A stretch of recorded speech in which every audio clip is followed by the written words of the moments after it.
Mesdames, Messieurs, bienvenue à l'émission Les Mystères de l'Infini. Aujourd'hui, les questions en rafale.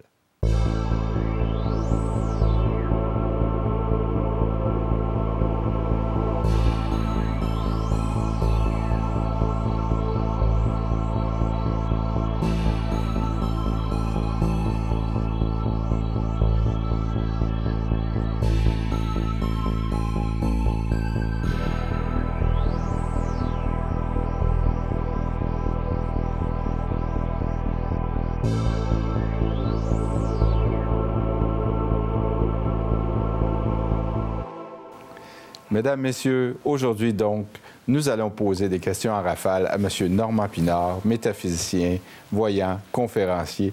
Et aujourd'hui donc, c'est pour un peu s'amuser avec M. Pinard pour voir avec lui à avoir des réponses rapides sur des questions rapides. Alors, j'ai une série de questions que je me suis préparées et je vais demander à M. Pinard, qui d'ailleurs, de toute façon, avait déjà préapprouvé que je lui pose des questions en rafale parce que je pense qu'il aime beaucoup ça, être surpris par des questions métaphysiques et pouvoir y répondre dans des délais que je dirais assez rapides aussi. Alors, bonjour, M. Pinard, ça va bien? Oui, ça va merveilleusement bien. Donc, ça vous tente aujourd'hui qu'on se prête à l'exercice? Vous m'inquiétez pas du tout. Je vous inquiète pas? Non, pas du tout. Non. Bon. Mais j'aime ça vous voir sourire comme oui. ça. Oui. Oui. Vous aimez ça parce qu'on est en début d'émission. Oui. Peut-être que... Oui, parce qu'il nous reste du temps. Je serais peut-être le seul à rire à la fin. Il nous reste du temps. Il nous reste du temps. Pour une fois, on commence. Monsieur Pinard, donc, juste vous dire, mesdames, messieurs, que je vais aller dans diverses directions pour voir avec M. Pinard comment il peut répondre rapidement à des questions métaphysiques. M. Pinard, qu'est-ce que le coup de foudre? Vraiment, vraiment se faire avoir. Vraiment se faire avoir parce que c'est dérangé pendant qu'on est assis tranquillement dans un restaurant et qu'on a juste demandé un repas et que subitement l'absolu nous tombe dessus, sous la forme d'une délicieuse créature qui vient maintenant nous dire que notre vie est vide. Avez-vous une autre question?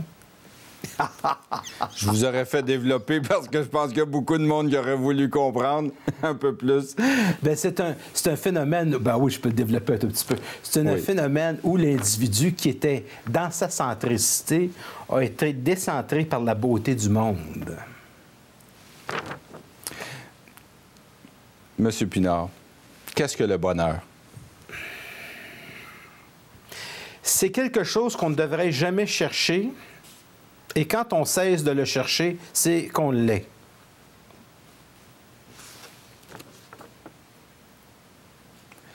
Pourquoi au cinéma, 15% des films portent-ils sur des thématiques sur le monde paranormal? Parce que l'être humain veut savoir et comprendre son absolu. L'être humain... le paranormal, c'est non seulement le futur, mais c'est aussi l'avenir. C'est la compréhension des mystères. Ça permet à l'être humain d'accéder à son absolu. Ça permet à l'être humain de mieux comprendre l'univers dans lequel il vit. Et ça va lui permettre de comprendre ce qui est en lui, sa véritable nature normale. C'est-à-dire d'accéder à sa divinité et une intelligence qui ne sera pas au-delà de lui, mais qui va être en lui. Donc, c'est la compréhension, c'est le un que l'homme va faire avec la nature, avec son esprit et avec le monde. Et c'est à partir de ce moment-là où il va abolir l'impression de la séparabilité de l'espace et du temps et qu'il va être capable de commencer à vivre des événements extracorporels, c'est-à-dire sortir de son corps, abolir l'espace et le temps de son corps, c'est-à-dire d'être capable de voyager sans même prendre l'avion, par l'intermédiaire du corps astral, et qu'il va découvrir que la vie vaut vraiment la peine d'être vécue. Et que les choses qui arrivent dans la vie d'un individu ne sont pas uniquement des choses qui sont constituées de simples hasards et de coïncidences, mais que souvent ce sont des... Chez l'être conscient, c'est une coïncidence préparée, et chez l'être inconscient, c'est une coïncidence qui est subie. Donc, à partir du moment où l'individu accède au paranormal, il commence à devenir maître à un plus haut niveau de sa vie. Pas entièrement, parce que le corps, pour le moment, est une machine qui vieillit, qui prend de l'âge, qui s'use, qui peut tomber malade. Mais un individu dans sa conscience peut aisément y remédier plus facilement. Pas complètement, mais plus facilement. Au moins, il fait apparaître un bon médecin. Parce que les gens qu'on rencontre ne sont jamais par hasard. Qu'est-ce que l'angoisse? C'est le résultat d'une implosion intérieure. Lorsqu'un individu ne peut pas passer à sa créativité, au lieu de s'exprimer, il implose. Et cette énergie qu'ils ne peuvent pas arriver à exprimer fait souffrir son corps. Et c'est le corps qui est angoissé et qui va faire vivre à l'être humain toutes sortes de psychosomatisations, des vertiges, des palpitations cardiaques, des problèmes qui sont occasionnés au cœur, des problèmes qui sont occasionnés dans la digestion, dans sa pression sanguine. C'est le résultat d'une retenue que l'individu exerce sur lui pour le bénéfice de la société, mais contre son bénéfice à lui-même. Donc, c'est quelqu'un qui vit trop en fonction de l'autre et du pouvoir du regard de l'autre sur lui et qui n'est pas capable en lui-même de comprendre qu'il est sa propre lumière. Alors, c'est le résultat d'une implosion. Et lorsque cet individu va voir un psychologue, bien, si le psychologue, il est intelligent, il y a des gens compétents chez les psychologues, ça va permettre à l'individu de comprendre à quel endroit de sa vie il a implosé. Et souvent, ça se passe dans l'enfance. Parce que malheureusement, l'angoisse, c'est quelque chose qui peut se transmettre de la mère au fils, de la mère à la fille, déjà dans son corps. Le stress, à quoi ça sert? Bien, le stress, si vous êtes en voiture et qu'il y a une locomotive et que vous entendez des cloches, vous avez raison d'être stressé parce qu'il faut appuyer sur l'accélérateur. Ou freiner, tout dépendant de l'endroit où on est. J'ai tendance à appuyer sur l'accélérateur. Je savais qu'on aurait du plaisir. C'est le temps de décoller de là. Donc, le stress... L'idée, c'est de s'enlever. Comme Henri Laborit l'avait démontré, le stress, qui est complètement différent de l'angoisse, dans le fond, le stress, c'est quelque chose qui permet à un individu, s'il y a beaucoup d'adrénaline, c'est extraordinaire parce que ça permet de créer. Puis c'est une créativité qui est très pratique parce qu'elle va permettre aussi de payer son loyer, qui peut être aussi une cause de stress. Donc, c'est pour moi, le stress chez l'individu doit être investi en créativité. Donc, il y a cette forme de stress-là. La majorité des gens ne le vivent pas. La majorité des gens vivent un stress corporatif. C'est-à-dire que les gens fonctionnent dans la société, ils sont fonctionnaires, ils fonctionnent, ils n'ont pas le choix, il faut qu'ils gagnent leur vie. Et c'est un stress qui est malsain parce que c'est un stress qui détruit l'individu parce qu'il n'utilise pas sa créativité. Donc, ce n'est pas une angoisse. C'est quelque chose qui semble être plus léger, mais qui est encore plus vicieux. Parce que le stress n'oblige pas toujours à la créativité, alors que l'angoisse est obligée de pousser un individu à la créativité. Donc, le stress pratique, c'est si un train s'en vient, tu décolles. Le stress qui n'est pas pratique, c'est quand tu cours tout le temps en attendant de tomber dans le néant. Et c'est pas drôle de tomber dans le néant parce que tu peux tomber longtemps.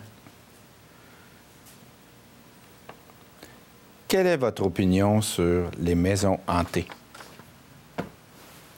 Ça dépend de la relation que j'ai avec les fantômes. Si c'est des fantômes qui sont intéressants, si c'est des fantômes qui me donnent les numéros de la 649, je suis d'accord. J'ai pas de problème à louer ou acheter une maison hantée. J'ai pas de problème. Mais si c'est juste pour m'empêcher de dormir en donnant des coups dans les murs, qui sont une représentation soit de quelque chose dans l'individu qui est refoulé. Une maison est hantée à deux niveaux, hein. C'est soit un phénomène qu'on dit souvent de poltergeist, qui est un mot allemand qui veut dire esprit frappeur. C'est simplement que les individus vivent des tensions émotives et elles peuvent être projetées dans la matière, dans l'environnement, et ça peut se manifester sous forme de coups, de choses incroyables. Et il y a vraiment des maisons hantées par des entités, par des gens qui sont défunts. Moi, je pense qu'il y a les deux dimensions. Et si c'est une entité qui est intéressante, si c'est une entité qui a quelque chose à dire, ça peut être vraiment une expérience enrichissante, mais malheureusement, un peu comme les créatures des phénomènes ovnis, c'est rarement intelligent. Alors, j'exige une maison hantée avec laquelle je peux avoir, par exemple, un fantôme qui me poserait des questions, là, comme vous êtes en train de le faire, et que j'aurais à répondre et que ce serait quelque chose qui serait divertissant en attendant que je puisse aller me coucher. Je comprends. Pouvez-vous m'expliquer pourquoi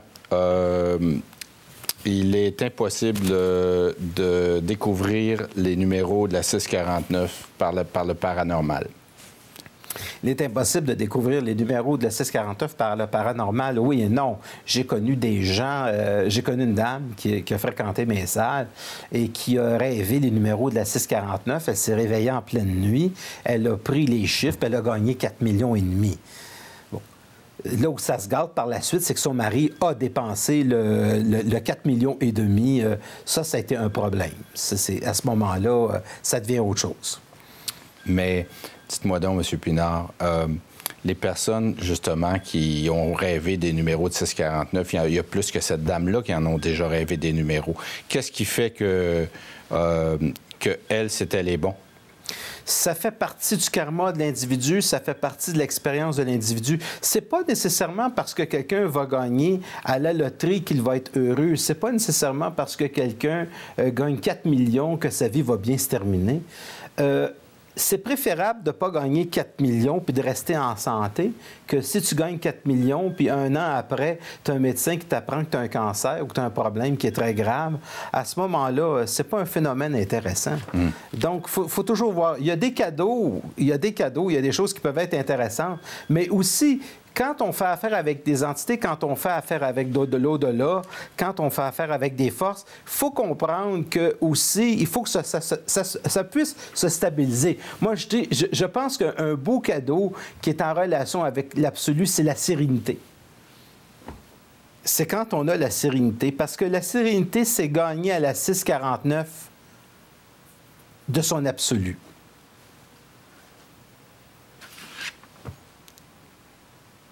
Vivre seul ou vivre avec d'autres? Il y a des gens qui sont faits pour vivre seuls pendant un certain nombre d'années, surtout après un divorce qui peut avoir coûté une fortune. Je crois que vivre seul, lorsqu'on se sent bien, pour être sûr que lorsqu'on va choisir quelqu'un dans notre vie, on n'en aura pas de besoin, mais on va avoir un immense plaisir d'être avec cette personne-là, parce que justement, il n'y aura pas de dépendance affective. Donc, je dirais, être seul, c'est comme un restaurant Dairy Queen, et rencontrer l'autre, c'est la cerise sur le sundae. Quelqu'un qui se retrouverait sur une île déserte, seul, pendant des années, est-ce qu'il va se débarrasser de toutes les formes et de l'astral? Pas nécessairement. Quelqu'un qui vit seul... c'est que sur une île, il est obligé d'avoir des amis, donc il va prendre un ballon de plage, Wilson, puis il va faire un chum avec. Comme le film. Ouais. Il va être obligé de créer un personnage, soit des personnages imaginaires, parce qu'on n'est pas fait pour être seul. L'humain n'est pas fait pour être seul? Bien, l'humain n'est pas fait pour être seul, parce qu'à un moment donné, il va devenir fou. On ne peut pas être, pour soi, uniquement pour soi. On est parce qu'on doit déboucher sur le monde. Donc, la métaphysique de l'esprit, c'est que l'individu ne peut pas... On ne peut pas vivre dans un monastère. Puis même dans un monastère, on est avec des gens. On n'est pas fait pour vivre enfermé, reclus. La grande tristesse et la grande pauvreté des grandes villes, c'est les gens qui sont seuls. Donc, être seul, ça peut dépanner un individu à un moment donné, s'il est sur une île. Mais c'est un individu qui va faire des signaux lorsqu'il va voir un bateau au loin, parce que l'être humain n'est pas fait pour être seul. C'est impossible d'être seul. Non, parce qu'on est toujours plus intelligent à deux. Oui. Alors que seul, quand quelqu'un va voir un film qui est extraordinaire, quand quelqu'un vit quelque chose qui est extraordinaire, le premier mot qu'il va dire à l'autre, c'est « Il faut absolument que tu ailles voir ce film-là. » Si quelqu'un vit un bonheur qui est intense, il va vouloir le partager. Est-ce que ça se peut que si on met deux individus sur la même île, deux individus qui, au départ, étaient en conflit et qui sont ensemble, obligés d'être ensemble pendant des années, vont devenir plutôt dans un mode de fusion plutôt que dans un mode de discordance? Est-ce que c'est possible que ça... Ils n'ont pas le choix. Par la nature de l'humain de trouver... Ils n'ont pas le choix parce qu'à ce moment-là, c'est de la survie. Ils n'ont pas le choix. Surtout s'il y a des bêtes sauvages, puis qu'il y en a un, lorsque un qui dort, l'autre... surveille. Bien, écoutez, surtout, je lui souhaite une femme. Oui. Ce serait déjà bien en partant. Si ces deux hommes... bon, en fait, tant mieux pour lui, si c'est pas un problème, mais je veux dire non, parce que on est plus intelligent à deux. Il va être obligé d'avoir une réconciliation, il va être obligé d'avoir une communication. Parce que ça va être plus facile. C'est comme si on mettait en laboratoire deux individus, puis on se rend compte que l'humain peut complètement changer sa perspective selon la situation dans laquelle il est, puis dans le temps aussi, qu'il va se retrouver dans une situation totalement isolée. Ça le place dans une situation de dépassement. Bien, écoutez, regardez, si on fait l'expérience avec des oiseaux... Oui. C'est toujours mieux deux oiseaux dans une cage ou deux chats. Ils vont avoir plus de plaisir. Bon, ça va courir dans la maison la nuit. Mais le chat ou le chien va certainement avoir une vie de chien, si on veut, beaucoup plus complète. Le chat a une vie beaucoup plus complète s'il y a surtout des chattes. Alors, à ce moment-là, ça va courir la nuit. N'est-ce pas? Parce que ce sont des animaux, sont nocturnes.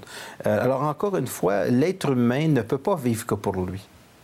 Donc, l'être humain est fait pour déboucher vers l'autre. Et c'est la même chose avec les animaux.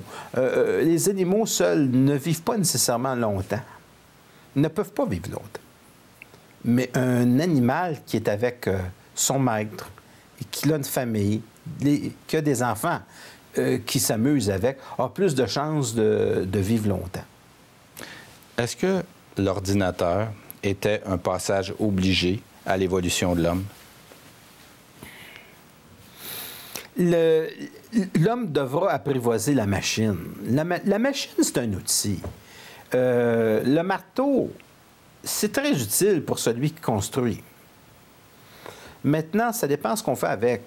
L'ordinateur, l'intelligence artificielle, ce n'est pas de l'intelligence humaine. Vous ne pouvez pas avoir une conversation avec un ordinateur, vous ne pouvez pas aller loin au niveau de la conversation. Mais ce qui est intéressant dans l'ordinateur, c'est la communication que vous allez avoir avec l'être humain qui est à l'autre bout de l'Internet.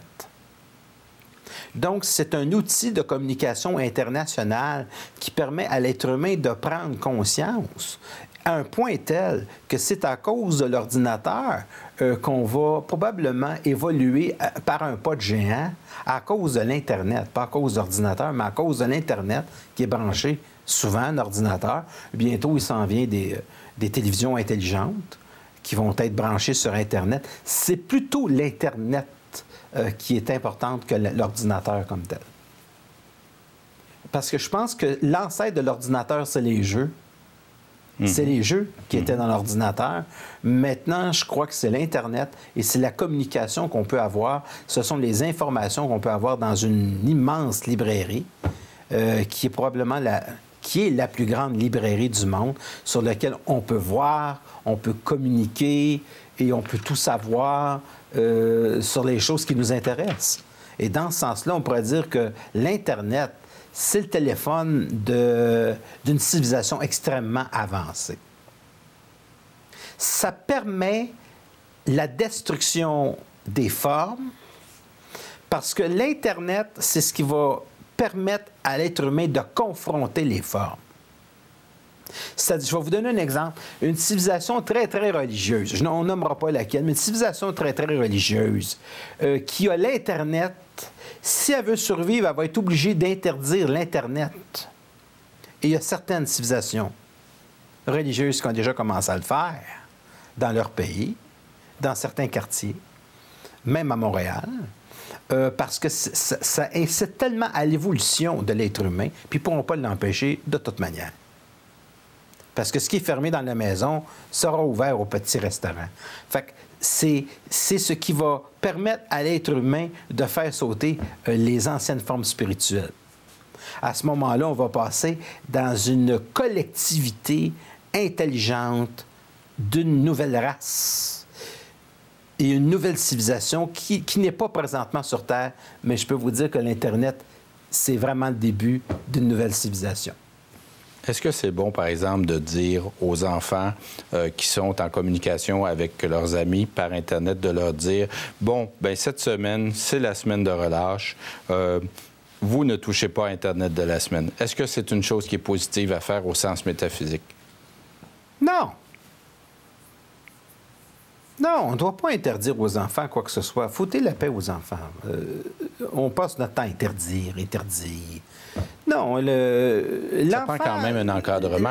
Vous dites pas qu'il ne faut pas un encadrement, là, on se comprend. Je ne dis pas qu'il ne faut pas un encadrement, mais je dis simplement qu'à un moment donné, il faut laisser les enfants s'écœurer de l'Internet pour qu'ils fassent autre chose.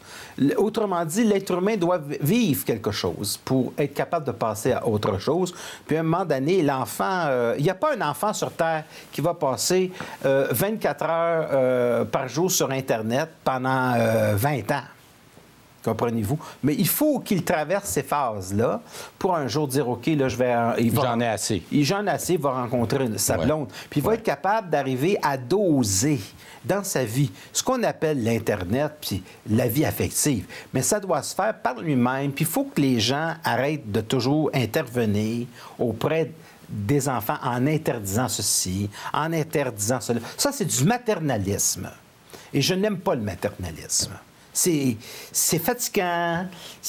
On vit dans une société présente d'interdits et on traite les gens comme s'ils étaient des enfants.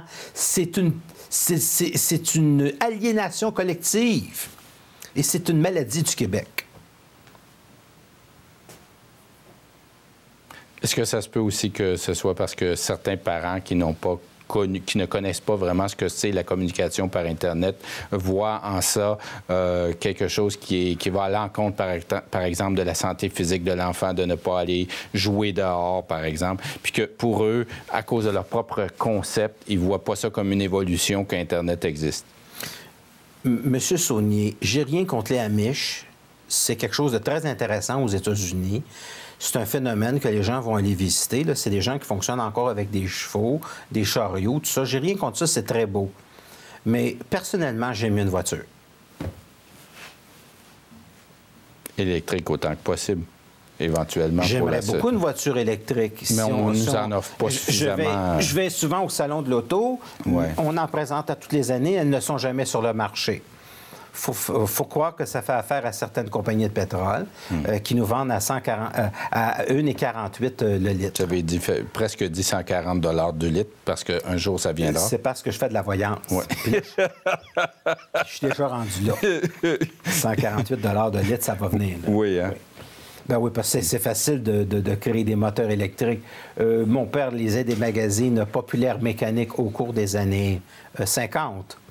Et moi, je repassais en arrière, je regardais ça. Et il y avait déjà, dans les années 50, des prototypes de voitures électriques avec de l'énergie solaire. Alors, écoutez, si on ne les sort pas, c'est parce qu'on ne veut pas les sortir. Puis, je serais d'accord pour avoir une Tesla. Si quelqu'un veut m'en fournir une, je la prends demain, il n'y a pas de problème. Monsieur Pinard, faites-nous, pour terminer l'émission, avant de terminer l'émission, comme dernière question, faites-nous une voyance pour les 10 prochaines années d'une grande découverte. Ça me prendrait peut-être toute l'émission d'une découverte.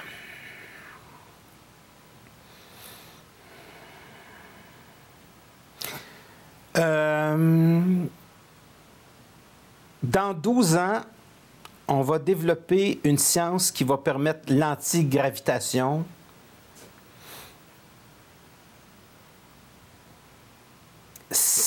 On va développer une force antigravitationnelle qui ne demandera pas énormément d'énergie et qui va permettre à des objets de flotter dans l'air dans 12 ans.